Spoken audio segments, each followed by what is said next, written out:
Hello everyone, welcome to Simply Crack. If you only ever give 90% in training, then you will only ever give 90% when it matters. ये एक coat है जो Michael oven ने कहा था। ये एक इंग्लिश फुटबॉलर हैं, काफ़ी सक्सेसफुल इंग्लिश फुटबॉलर हैं। इस कोट से उनका कहने का मतलब ये था कि जब आप अपनी ट्रेनिंग के दौरान 90% एफर्ट डालते हो, तो जब एक्चुअली मैच का टाइम आएगा तो भी आप 90% ही एफर्ट डाल पाओगे। मेरा आपको ये कोट बताने से मतलब ये है कि आप जब भी मॉक देने बैठो, आप अपना 100% एफर्ट डालो, क्योंकि अगर आप आधे अधूरे मन से मॉक लगाते हो या कैजुअली मॉक लगाते हो तो यही अप्रोच आपकी एक्चुअल एग्जामिनेशन में कैरी फॉरवर्ड हो जाएगी।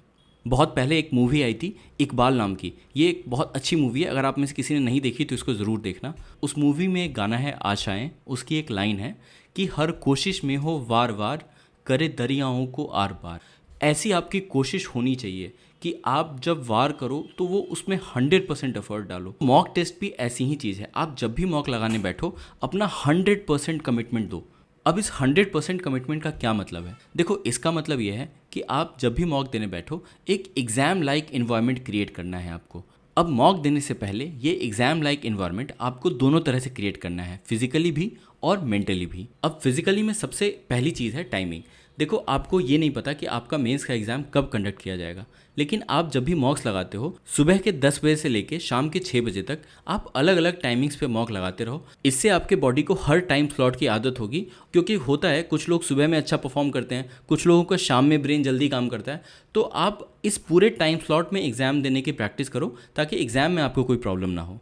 दूसरी चीज़ जो काफ़ी लोग गलती करते हैं कि वो मोबाइल में एग्ज़ाम देते हैं। देखो, लैपटॉप में एग्ज़ाम दो, लैपटॉप में एग्ज़ाम होना है। जितना इससे अवेयर रहोगे, जितना साइकोलॉजिकली आप यूज़ टू रहोगे एग्ज़ाम के इन्वायरमेंट से, उतना आपको फ़ायदा होगा। नहीं है आपके पास लैपटॉप, आप लैपटॉप रेंट कर लो, आप साइबर कैफ़े चले जाओ, कुछ तो जुगाड़ करो, बट आपको लैपटॉप में ही एग्ज़ाम देना है।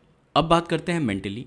देखो, एग्ज़ाम का एक माइंडसेट होता है, आपको उस एग्ज़ाम माइंडसेट में जाना है मॉक को अटेम्प्ट करने से पहले। अब एग्ज़ाम माइंडसेट से मेरा मतलब क्या है? देखो, पहली चीज़ है कि आपका स्किपिंग का आर्ट वो बहुत अच्छा होना चाहिए, मतलब क्वेश्चन छोड़ने का आर्ट। जब भी आप मॉक देने बैठो, आप अपने आप से ये प्रॉमिस करो कि मैं जो भी टफ़ क्वेश्चंस होगा या जो भी थोड़े टिपिकल क्वेश्चंस होंगे उनको मैं छोड़ के आगे बढ़ जाऊंगा, और जो डुएबल क्वेश्चंस हैं मैं उनको पहले अटेम्प्ट करूंगा। और ये एक हैबिट है जो आपको बनानी पड़ेगी। आप डायरेक्टली ये चीज़ एग्ज़ाम में जाके नहीं कर सकते। जनरली जो एसएससी का ट्रेंड रहा है उसमें 75% क्वेश्चंस तो डुएबल होते हैं और 25% क्वेश्चंस ही डिफ़िकल्ट होते हैं। तो आपका काम यह है कि आप इन 75% क्वेश्चंस को आइडेंटिफाई करो और ईजिली सॉल्व करो सबसे पहले।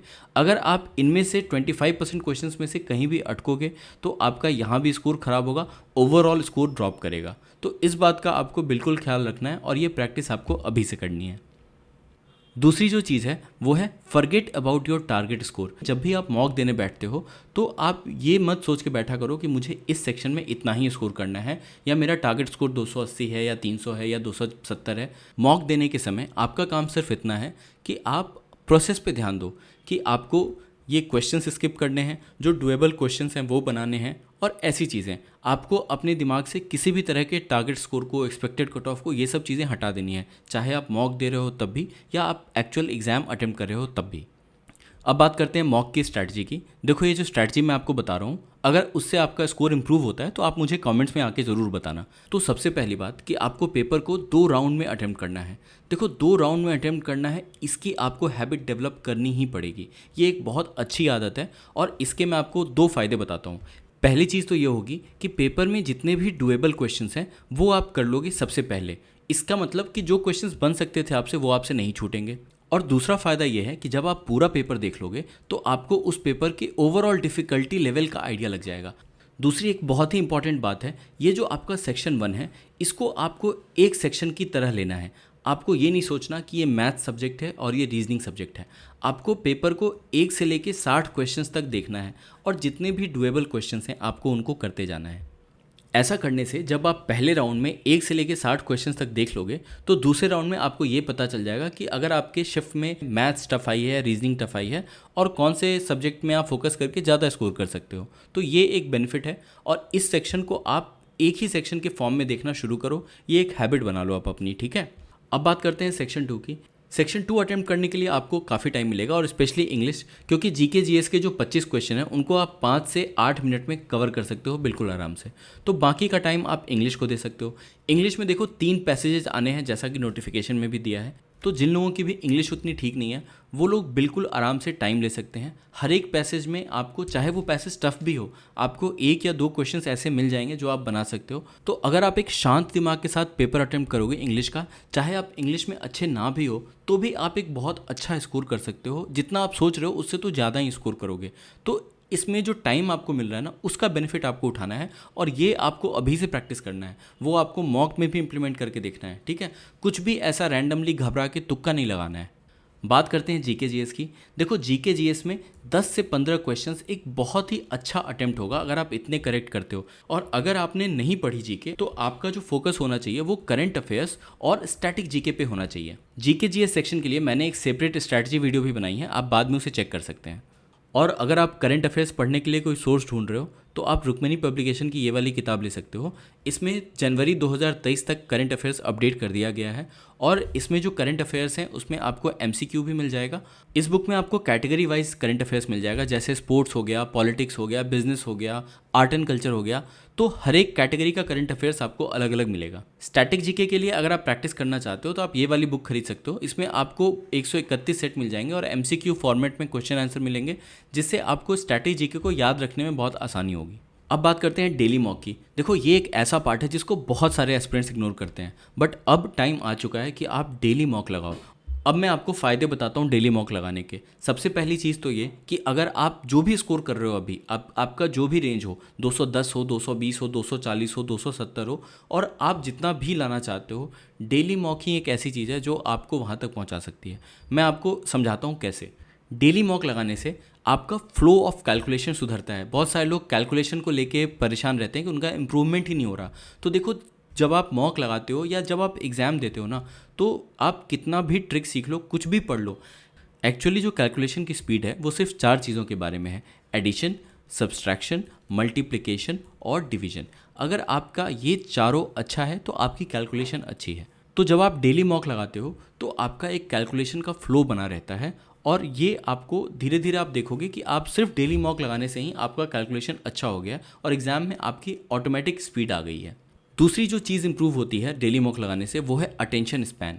देखो, जब भी आप मॉक लगाने बैठते हो तो आपको भी फील होता होगा एक पॉइंट पे जाके आपका अटेंशन ड्रॉप हो रहा है या आप ठीक से फोकस नहीं कर पा रहे हो, तो ये चीज़ भी आपकी डेली मॉक लगाने से बहुत इंप्रूव होती है। तीसरी और सबसे इंपॉर्टेंट चीज़ जो डेली मॉक से इंप्रूव होती है वो है अवेयरनेस।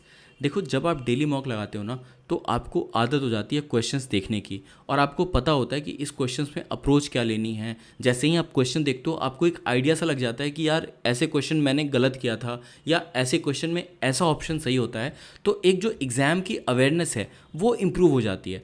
आप देखोगे, अगर आप डेली मॉक लगाओगे ना, मैं बता सकता हूँ पहले दिन और 20वें दिन आपको फ़र्क दिख जाएगा आपकी इस चीज़ में।